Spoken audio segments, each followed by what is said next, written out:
কালকে সামাজিক যোগাযোগ মাধ্যমে মানে সোশ্যাল মিডিয়ায় ফেসবুকে ঢুকলাম। ফেসবুকে ঢোকার পরে একটা ভিডিও বারবারই চোখের সামনে আসতেছিল ভিডিওটা। তো ভিডিওটা এরকমই ছিল যে মেয়ে বাবাকে নিজের হাতে খুন করছে।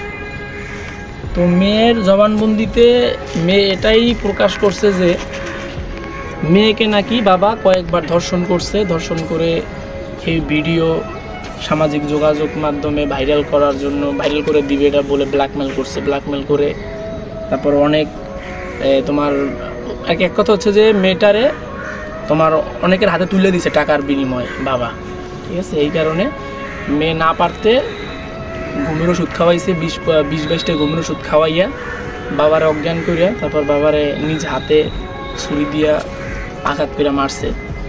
তো মারা অবস্থায় মেয়েটা ভিডিও করতেছিল, এরকম একটা ভিডিও বারবার চোখের সামনে পড়তেছিল। তা আমি জিনিসটা দেখে খুবই অবাক হই আর কি হতাশ যে বর্তমান প্রেজেন্ট জেনারেশন কোথায় যাই দাঁড়াইছে, বর্তমানে এই যে প্রজন্মটা কোথায় আসছে। মেয়েরে বাবা ধর্ষণ করে আর মেয়ে বাবারে এই কারণে নিজ হাতে কুপিয়ে হত্যা করে।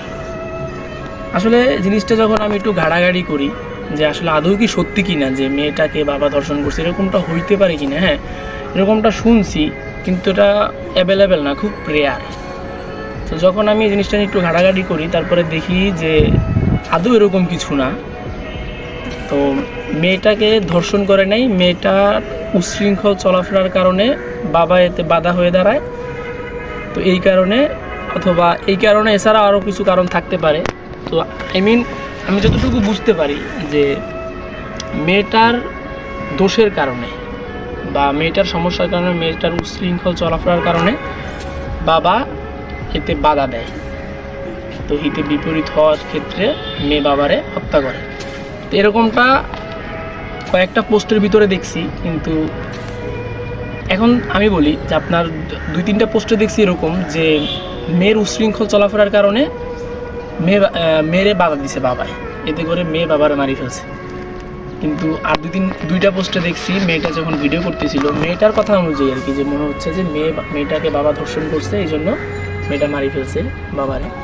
তো এখন আপনাদের কাছে তো ভিডিওটা অনেকের কাছেই গেছে, কারণ ওটা অনেকটা ভিডিওটা অনেকটা ভাইরাল হয়েছে, কয়েক ঘন্টার ভিতরে কয়েক মিলিয়ন ভিউ করছে।